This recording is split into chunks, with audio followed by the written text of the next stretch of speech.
I still remember the day I turned 13.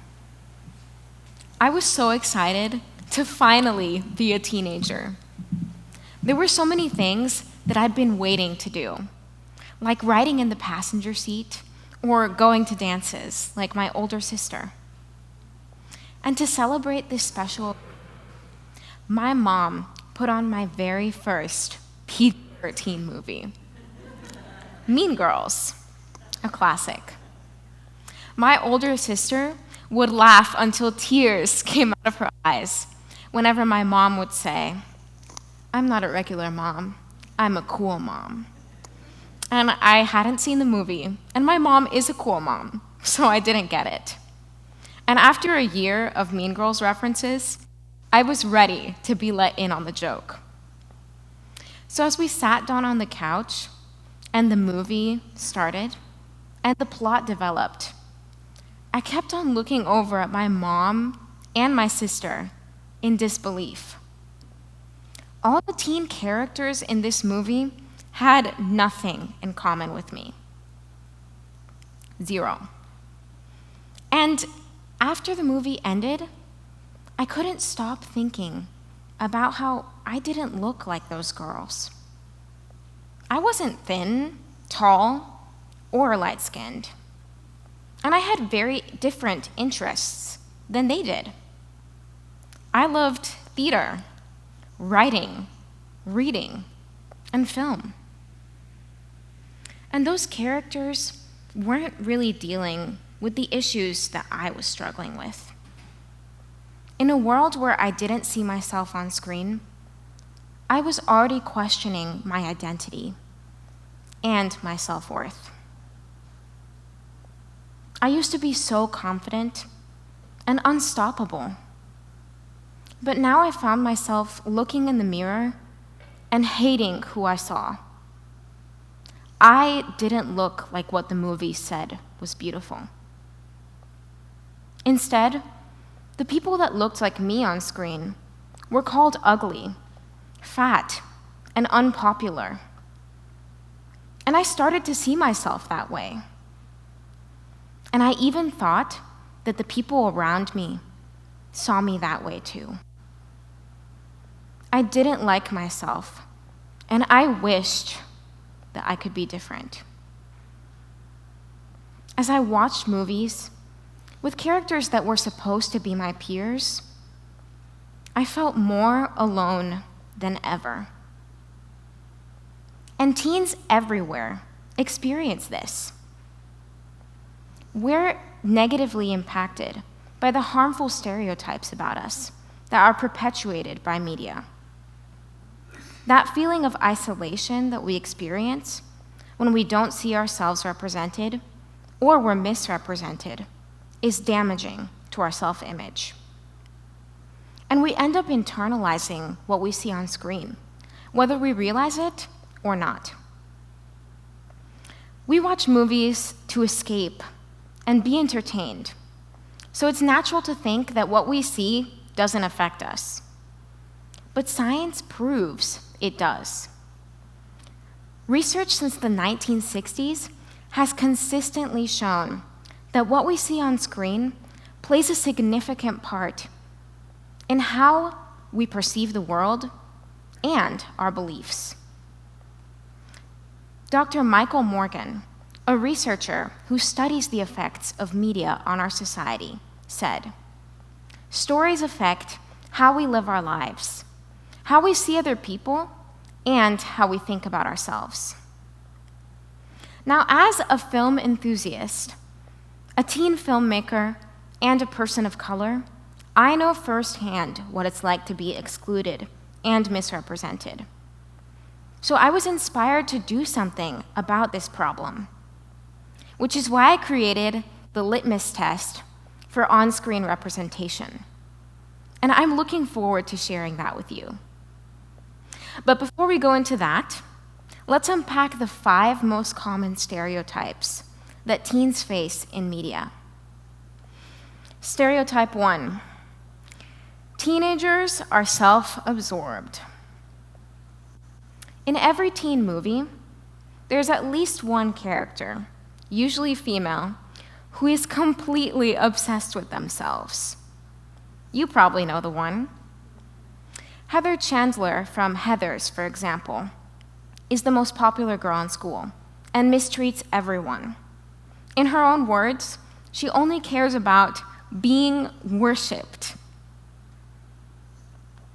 Characters like that are one-dimensional and don't show the full teen experience. Just like adults, as teens, we care about our appearance and our social lives because we want to be accepted. And friendships help teens feel a sense of belonging. According to researchers from the Center for Parent and Teen Communication, it's crucial in the teen years that we discover our identity outside of our families. Stereotype 2, teenagers are lazy. You've all probably seen that one meme, or some variation of it. My teenager when they wake up in the morning, or my teenager when I ask them to do the dishes. Teens are typically portrayed as unmotivated and unproductive. Parents in media usually have to bribe or threaten teens to get them to do anything. Now, the reality is that teens want to be helpful and contribute, but we're also dealing with a lot of stress. According to the American Academy of Sleep Medicine, the average teen needs 8 to 10 hours of sleep per night. And with school, homework, extracurriculars, friendship and family drama, and other life events, is it really any wonder that we need rest? Stereotype 3, teens don't have real problems. Perhaps one of the most harmful stereotypes is that teens don't have real problems. Adults and media usually write off our feelings as being too dramatic. Yes, our moods change very quickly. We're either really up or really down, and that can change in a matter of seconds. But that's because our brains are developing. Our bodies are changing. Our social dynamics and our friend groups are shifting. And all of that takes its toll. We're trying to prepare for our futures on top of that. And all of this is even harder for teens who face disadvantages and discrimination. So the bottom line is this. We are trying to figure out our place in this rapidly and ever-changing world and discovering who we are. It's a pretty big deal. Stereotype 4, teens are out of control. Now, a lot of examples of that particular trope probably just went through your mind.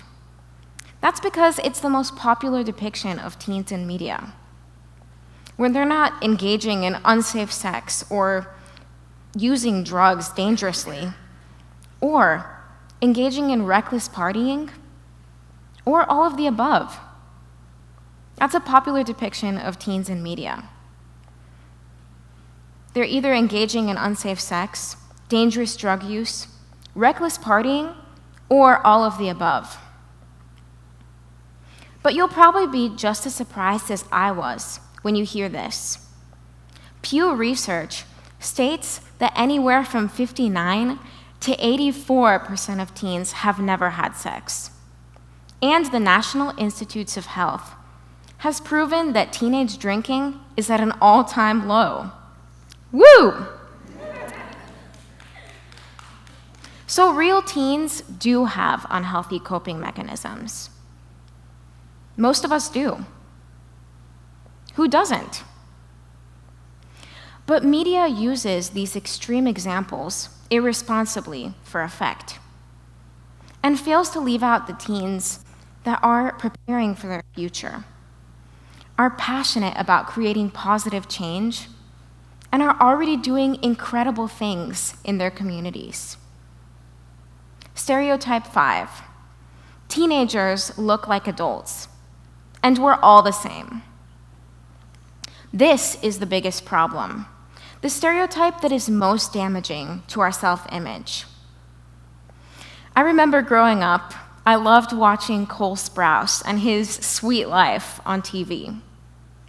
So when I saw him playing the 18-year-old character of Jughead, I knew that he wasn't 18. He wasn't even a teen. And this isn't uncommon. Rachel McAdams played 2 different 17-year-old characters in the same year, when she was 27, 10 years older than the character she was portraying. Rachel and Cole are icons and incredible actors, so you may ask, what's the problem? It's that teens are comparing themselves to the teens they see on screen. And it's not a fair comparison. Our voices are cracking.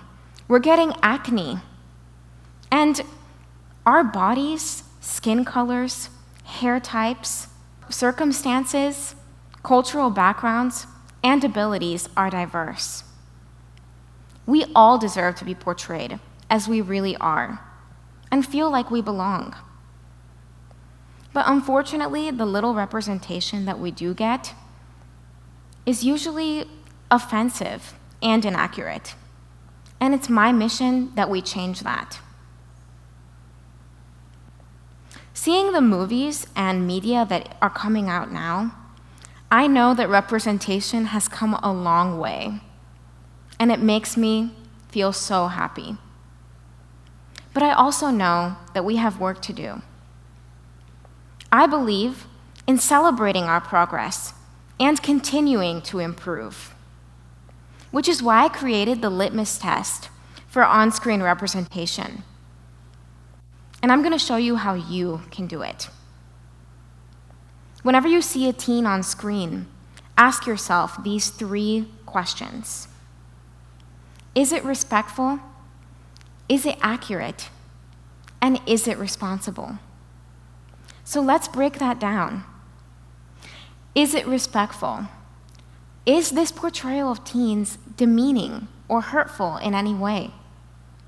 Was something harmful used for comedic effect? Is it accurate? Does this portrayal of teens reflect the teens in our diverse world? Is this character propagating a harmful stereotype? And is it responsible? Could this portrayal be detrimental to how teens see themselves? Will this portrayal have a negative impact on the attitudes and behaviors of the teens or adults that watch it? Now, I'm not saying that you have to stop watching your favorite movie or boycott every series or movie that doesn't portray teens as they really are. Not at all. That would be way too much. After all, in my family, it's tradition that we watch Mean Girls every October 3rd. If you know, you know. What I am asking you to do is to be aware of those stereotypes and notice them. And ask yourself those 3 questions. Is it respectful? Is it accurate?